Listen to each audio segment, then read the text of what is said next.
दोस्तों, दुनिया का सबसे बड़ा फासला अमीर गरीब का नहीं, भूख और सपनों का होता है।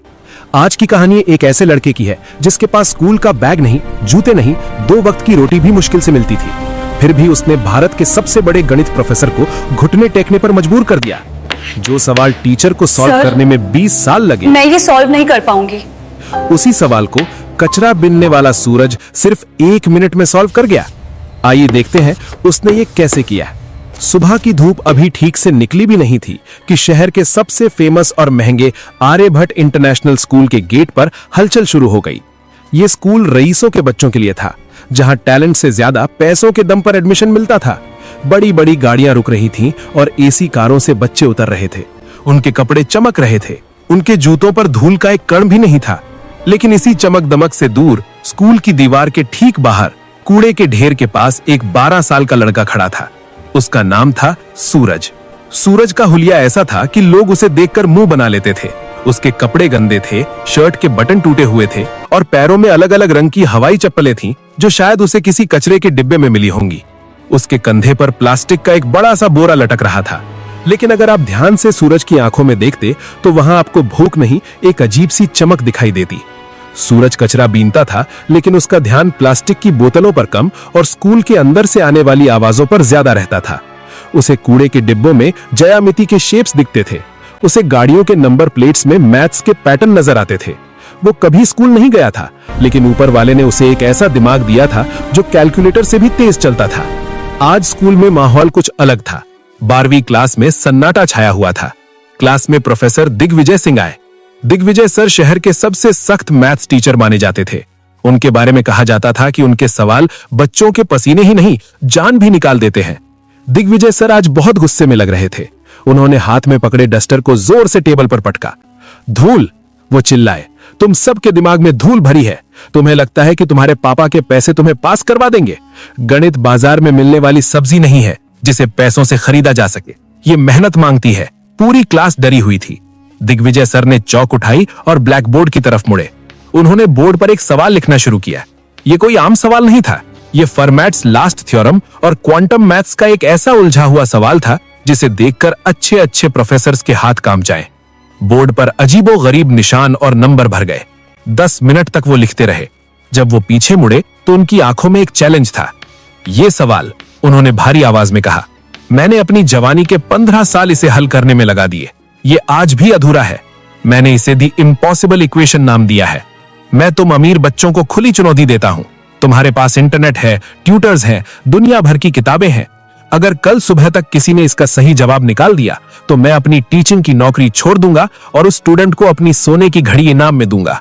क्लास का टॉपर, जिसका नाम विक्रम था, उसने चश्मा ठीक करते हुए सवाल को देखा और मन ही मन हार मान ली। ये सवाल सिलेबस के बाहर नहीं, दुनिया के बाहर का था। घंटी बजी और प्रोफेसर गुस्से में पैर पटकते हुए बाहर चले गए। बच्चे भी बड़बड़ाते हुए निकले। पागल है बुढ़ा, विक्रम ने अपने दोस्त से कहा। यह सवाल कोई इंसान हल कर ही नहीं सकता। लेकिन किसी ने ध्यान नहीं दिया कि क्लास की खिड़की के बाहर लोहे की जाली से चिपका हुआ सूरज खड़ा था। उसकी काली पड़ी उंगलियां जाली को कसकर पकड़े हुए थीं। उसकी नजरें उस बोर्ड पर लिखे सवाल पर जमी हुई थीं। उसे वो सवाल डरावना नहीं लग रहा था। उसे वो सवाल एक खूबसूरत कविता जैसा लग रहा था। नंबर उसके दिमाग में नाचने लगे। उसे ऐसा लगा जैसे वो सवाल उससे बात कर रहा हो, उसे बुला रहा हो। सूरज वहां तब तक खड़ा रहा जब तक चपरासी ने उसे डंडा दिखाकर भगा नहीं दिया। भाग यहां से भिखारी, स्कूल को गंदा कर रहा है, चपरासी चिल्लाया। सूरज भाग गया, लेकिन उसका दिमाग वहीं क्लासरूम में छूट गया था। दोस्तों, कहानी में आगे क्या हुआ ये जानने से पहले अगर आप ऐसी ही दिल को छू लेने वाली कहानियां सुनना पसंद करते हैं तो अभी हमारे चैनल को सब्सक्राइब कर लें ताकि कोई भी नई कहानी आपसे मिस ना हो। रात हो चुकी थी। शहर सो रहा था, लेकिन सूरज की झुग्गी में नींद नहीं थी। उसका शराबी पिता खर्राटे ले रहा था और मां बीमार पड़ी थी। घर में खाने को कुछ नहीं था। सूरज का पेट भूख से मरोड़ रहा था, लेकिन आज उसे भूख से ज्यादा बेचैनी उस सवाल की थी। वो सवाल उसे सोने नहीं दे रहा था। उसके दिमाग में बार बार वो सिंबल्स आ रहे थे। रात के 2 बजे जब रहा नहीं गया तो सूरज उठा। उसे लगा कि अगर वो उस सवाल को हल कर लेगा तो शायद उसके मन का शोर शांत हो जाएगा। वो चुपके से अपनी झुग्गी से निकला और स्कूल की तरफ दौड़ा। स्कूल का पिछला गेट टूटा हुआ था, जहां से वो अक्सर प्लास्टिक उठाने अंदर घुसता था। आज वो प्लास्टिक उठाने नहीं, कुछ सीखने जा रहा था। स्कूल के गलियारे अंधेरे में डूबे थे। गार्ड सामने वाले गेट पर सो रहा था। सूरज परछाई की तरह क्लासरूम की खिड़की तक पहुंचा। खिड़की खुली थी, वो अंदर कूद पड़ा।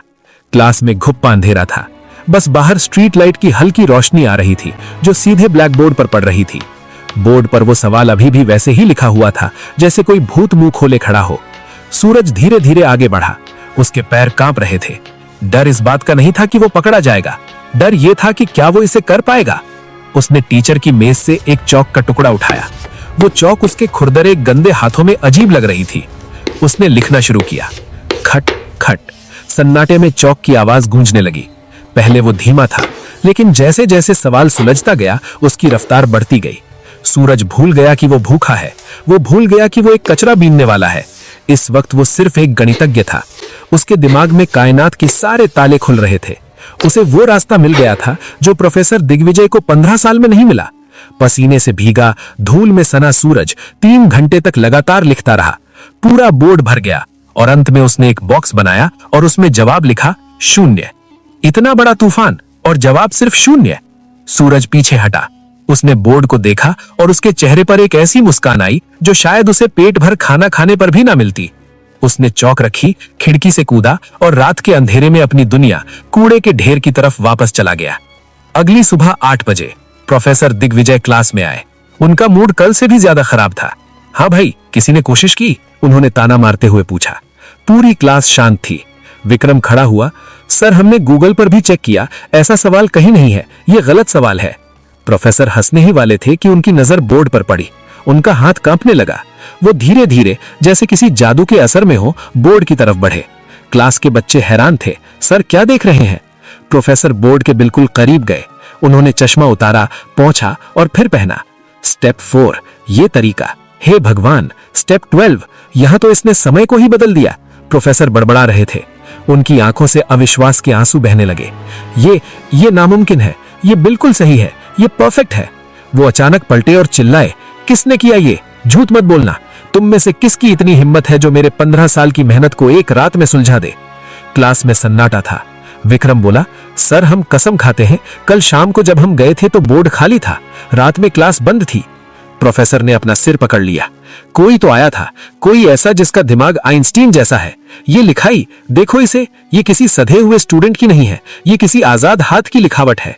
उन्होंने तुरंत प्रिंसिपल और सिक्योरिटी को बुलाया। सीसीटीवी फुटेज चेक किया गया। ब्लैक एंड व्हाइट स्क्रीन पर रात के 3:30 बजे एक छोटी सी परछाई खिड़की से कूदती हुई दिखाई देती है। कपड़े फटे हुए, बाल बिखरे हुए।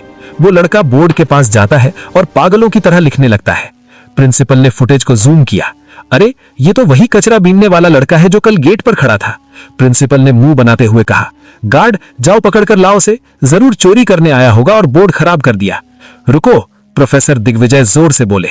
अगर किसी ने उसे चोर कहा तो खैर नहीं, उसने चोरी नहीं की है, उसने तो स्कूल को और मुझे एक नई दिशा दी है। उसे इज्जत से मेरे पास लाओ। थोड़ी देर बाद 2 गार्ड्स सूरज को पकड़कर स्टाफ रूम में ले आए। सूरज बुरी तरह डरा हुआ था। उसे लगा कि चोरी छुपे घुसने के लिए उसे पुलिस के हवाले कर दिया जाएगा। उसके कपड़े गंदे थे, शरीर से बदबू आ रही थी। स्टाफ रूम में बैठे बाकी टीचर्स ने अपनी नाक पर रुमाल रख लिया, लेकिन प्रोफेसर दिग्विजय, वो अपनी कुर्सी से उठे और सीधे सूरज के पास गए। सूरज ने हाथ जोड़ लिए। साहब, माफ कर दो, मैंने कुछ चुराया नहीं, मुझे बस वो सवाल परेशान कर रहा था। मुझे लगा मैं उसे ठीक कर सकता हूँ। चौक भी मैंने वापस रख दी थी साहब, मुझे मत मारो। उसकी आंखों में आंसू थे, गरीबी और बेबसी के आंसू। दिग्विजय सर की आंखों में पानी आ गया। उन्होंने सूरज के गंदे हाथों को अपने हाथों में ले लिया। वो हाथ जो शायद कभी साबुन से नहीं धुले थे, आज एक प्रोफेसर उन्हें चूम रहा था। बेटा, तुमने कुछ नहीं चुराया, बल्कि तुमने तो मुझे वो दे दिया जो मैं पूरी जिंदगी ढूंढ रहा था। प्रोफेसर ने पूछा, तुम्हें ये सब किसने सिखाया? तुम स्कूल नहीं जाते? सूरज ने सिर झुका लिया। साहब, स्कूल जाने के लिए पैसे नहीं थे। कचरे में पुरानी किताबें मिलती थी, रद्दी वाले की दुकान पर बैठकर पढ़ लेता था। लोग कहते हैं मैं पागल हूं क्योंकि मैं दीवारों पर नंबर लिखता रहता हूं। मुझे लगा मैं गलत करता हूं। प्रोफेसर ने उसकी ठुड्डी पकड़कर उसका चेहरा ऊपर उठाया। तुम पागल नहीं सूरज, तुम जीनियस हो। तुम वो हीरा हो जिसे दुनिया ने कीचड़ समझकर फेंक दिया था। प्रोफेसर उसे लेकर क्लासरूम में गए, वही क्लास जहां अमीर बच्चे बैठे थे। सूरज दरवाजे पर ही रुक गया। अंदर आओ, प्रोफेसर ने कहा। जैसे ही सूरज अंदर आया, बच्चे हंसने लगे। अरे, ये तो कचरे वाला है, छी, कितनी बदबू आ रही है। प्रोफेसर ने डस्टर पटका। खामोश, अपनी जुबान बंद रखो। आज इस कमरे में अगर कोई सबसे अमीर है तो वो ये लड़का है। तुम सबके पास पैसे हैं, लेकिन इसके पास वो दौलत है जो बांटी नहीं जा सकती। प्रोफेसर ने चौक सूरज के हाथ में भी। सूरज, क्या तुम इन्हें समझा सकते हो कि तुमने वो आखिरी स्टेप कैसे किया? सूरज ने कांपते हाथों से चौक पकड़ी। पहले उसे डर लगा, लेकिन जैसे ही चौक बोर्ड पर चली, उसका डर गायब हो गया। वो समझाने लगा। उसकी आवाज में भरोसा था। उसने बताया कि कैसे उसने हवा की गति और समय को जोड़कर वो सवाल हल किया। जब उसने बोलना बंद किया तो क्लास में सुई गिरने जितनी शांति थी। जो बच्चे उसे बुरी नजर से देख रहे थे, अब उनकी आंखों में इज्जत और हैरानी थी। प्रोफेसर दिग्विजय ने अपनी कलाई से सोने की घड़ी उतारी और सूरज की कलाई पर बांध दी। वो घड़ी सूरज के पतले हाथ के लिए बहुत बड़ी थी, लेकिन उसकी चमक सूरज के आने वाले कल से कम थी। प्रोफेसर ने कहा, आज से तुम कूड़ा नहीं उठाओगे, आज से तुम कलम उठाओगे। तुम्हारी पढ़ाई, तुम्हारा खाना, तुम्हारा रहना, सब मेरी जिम्मेदारी। मैं देखता हूं कौन तुम्हें रोकता है। सूरज रो पड़ा। सूरज रो पड़ा। वो प्रोफेसर के पैरों में गिर गया। साहब, मुझे बस पढ़ने देना, मुझे भूख नहीं लगती, मुझे बस सवाल हल करने हैं। प्रोफेसर ने उसे उठाया और गले लगा लिया। उस दिन उस महंगे इत्र से महकते स्कूल में एक पसीने और कचरे की बदबू वाले लड़के ने सबको इंसानियत का पाठ पढ़ा दिया था। स्कूल के बाद सूरज बाहर निकला। उसने अपना वो पुराना गंदा बोरा उठाया, उसे एक बार देखा और फिर उसे वहीं डस्टबिन में डाल दिया। ये सिर्फ एक बोरा नहीं था, ये उसकी पुरानी जिंदगी थी जिसे वो हमेशा के लिए छोड़ रहा था। उसने आसमान की तरफ देखा। सूरज चमक रहा था, बिल्कुल उसके नाम की तरह। दोस्तों, ये कहानी हमें बताती है कि टैलेंट किसी महल का गुलाम नहीं होता, वो झोपड़ियों में भी पैदा हो सकता है। हमारे देश में न जाने कितने सूरज हैं जो रोज कूड़े के ढेर में अपना बचपन और अपना टैलेंट बर्बाद कर रहे हैं। जरूरत है तो बस एक प्रोफेसर दिग्विजय की, जो उस हीरे को पहचाने और तराशे। अगर आपके आसपास कोई ऐसा बच्चा है तो उसे बुरी नजर से मत देखिए। शायद उसकी आंखों में भी कोई सपना पल रहा हो। गरीब होना कोई पाप नहीं है, लेकिन एक टैलेंटेड बच्चे को गरीबी के कारण खो देना समाज का सबसे बड़ा पाप है। आपको ये कहानी कैसी लगी? क्या आपने भी कभी किसी ऐसे छुपे हुए टैलेंट को देखा है? कमेंट करके जरूर बताएं।